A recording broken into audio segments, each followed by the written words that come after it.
Okay, folks, give you a little heads up on this email, or the video, I guess, about the email that I sent out about making sure that things look pretty before sending them out.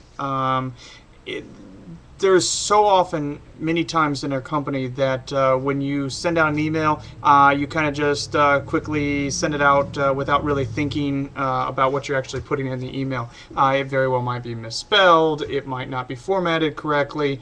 You kind of just copy and paste or do whatever you want to do. You need to make sure that your email or memo that you send looks very professional to whoever you're sending it to, whether it be inside of this company or outside of this company. I know that I'm personally at fault for a lot of those kind of emails, and trust me, I do work very, very hard at making sure that I try to send out those emails to the best of my ability. However, I mean, realistically, I'm looking at my email right now, and I sent approximately 9,500 emails in the course of this last year. So there's lots of things that I'm gonna miss. I'm just gonna miss, and some things that I just necessarily can't always proofread correctly.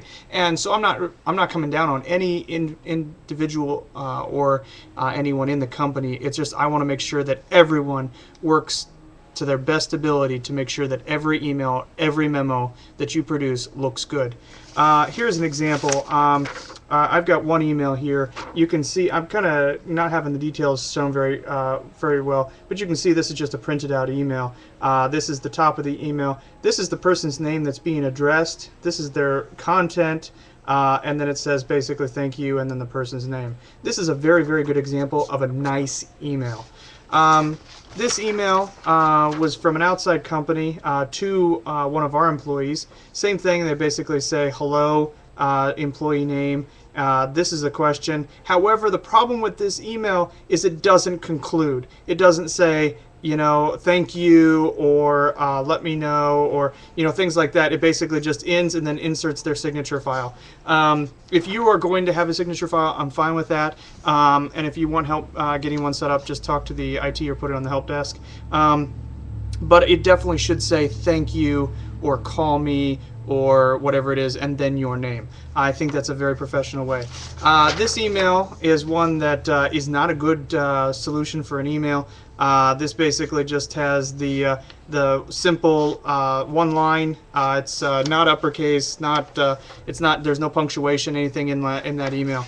And you can see that it definitely, I'm not going to give you a lot of detail on that because I don't want to embarrass any particular employee. But these 3 emails were just from today. So I definitely know that this is something of importance that we need to discuss and work well at. Here are a couple of the things that I think are very, very important. Your subject line should not be more than 10 words in length. I try very hard to make it very simplified. Realistically, your subject line should probably be 5 words or less. However, that is not always the case. If you are composing an email, make sure that the person that in the to line is the one that needs to take action. The way that I look at email, if I'm in the to, I will respond to your email. If I'm not in the to, I'm not going to necessarily respond. The CC basically means that I'm in the loop. I need to know what's going on, but I don't actually need to take action. Try very, very hard not to include absolutely every person inside of the CC because it makes it very confusing for all employees on what needs to be done. And that's what I really want to avoid. The subject line is important, but the body needs to explain in more great detail of what's in the subject line. Always run spell check in your email before sending, and email is forever, so treat it that way. You don't want to be embarrassed 5 years from now about this email that's still floating around the company about this problem or this problem or this problem.